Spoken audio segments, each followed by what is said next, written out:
ప్రైజ్లాడమ్మ.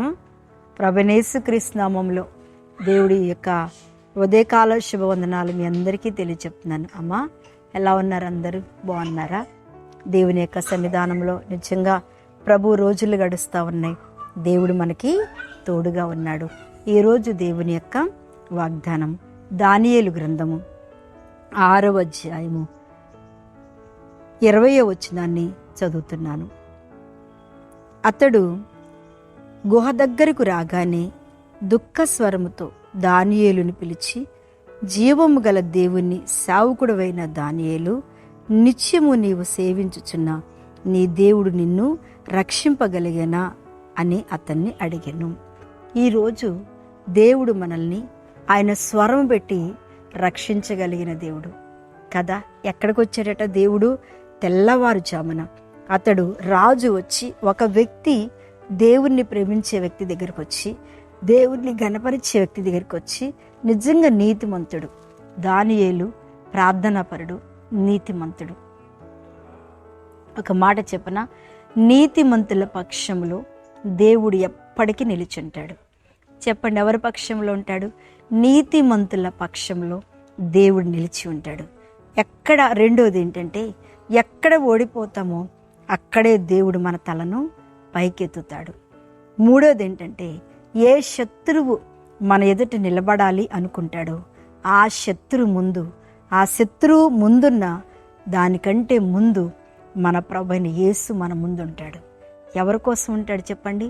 ప్రార్థన పరుల కోసం, ఇంకా నీతిమంతుల కోసం, ఇంకా దేవుణ్ణి అనుసరించి దేవుని చేత నడుచుకునే వారి కోసం ప్రభు తప్పకుండా వారితో ఉంటాడు. అదే దానియేలు జీవితంలో జరిగిన సంఘటన.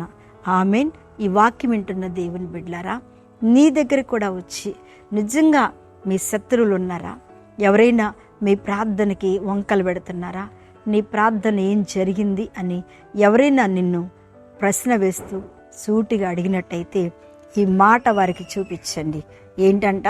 రక్షింపగలడో లేదో, దేవుడు కార్యం చేయగలడో లేడో, ప్రార్థనకి సమాధానం ఇవ్వగలడో లేదో, ఒక్కసారి మీరు ఈ మాటను వాళ్ళకి చూపించినట్టయితే, మా దేవుడు ఎలాంటి వాడు, అన్నిల ముందు ఎలా తలపైకెత్తుతాడు, శత్రువుల ముందు ఎలా తలపైకెత్తుతాడు, ఆగిపోయిన కార్యాలు ఎలా చేస్తాడు. అందుకనే మన ధైర్యము, మన విశ్వాసము, ఈ రెండు కూడా మన జీవితంలో అద్భుతమైన ఆశీర్వాదం ఆయనే దేవుడు మనకు అనుగ్రహిస్తాడు. పిలిచి అంటున్నాడు, స్వరమెత్తి దానియేలు, జీవము కలిగిన దేవుడు అంటున్నాడు కదా. ఎలాంటి దేవుడు అంటే మన దేవుడు జీవము కలిగిన దేవుడు. ఆ జీవము కలిగిన ఆ దేవుడు మన ఎడల గొప్ప కార్యం చేయగలడు. వాళ్ళు జీవం లేనటువంటి మాటలు మాట్లాడితే మనకేం జరుగుతుంది?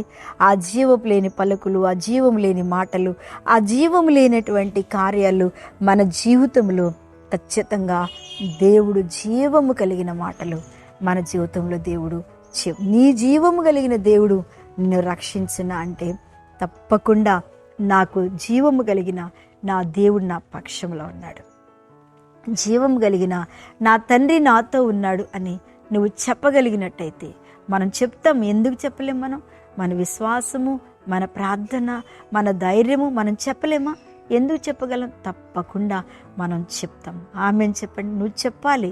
ఈ సంవత్సరంలో ప్రభు మనకిస్తున్న వాగ్దానం, ఈ సంవత్సరంలో నిన్ను దేవుడు ఎవరైతే పోయిన సంవత్సరం అన్నారో ఈ సంవత్సరం వాళ్ళ స్వరాలు వినబోతున్నావు, వాళ్ళ స్వరాల ధ్వనిని వినబోతున్నావు.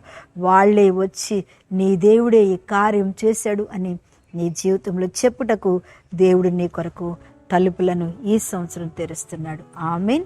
మంచిది. కళ్ళు మూసుకోండి. మీ అందరి కోసం ప్రార్థన చేస్తాను. మహాపరిశుద్ధుడా, మహిమ కలిగిన తండ్రి, స్తోత్రం. ఈ దినమున ఈ యొక్క ప్రభువా, ఇదిగో తండ్రి 3వ తారీఖున మాకు చేసిన ఈ వాగ్దానం బట్టి స్తోత్రం. ఎంతమంది బిడ్డలు ఈ యొక్క వాగ్దానంలో ఏకీభవిస్తున్నారు. నువ్వు జీవము కలిగిన కార్యాలు వారి జీవితంలో చేసి మంటి తల పైకెత్తి నాయన వారిని ఆశీర్వదించి దినమంతా తోడుగా ఉండమని యేసునామమున అడుగుచున్న తండ్రి. ఆమేన్. ప్రైజ్ లార్డ్ అమ్మ. దేవుడు మీకు ఈ సంవత్సరం, ఈ నెల, ఈ రోజంతా తోడుగా ఉండను గాక. ఆమేన్.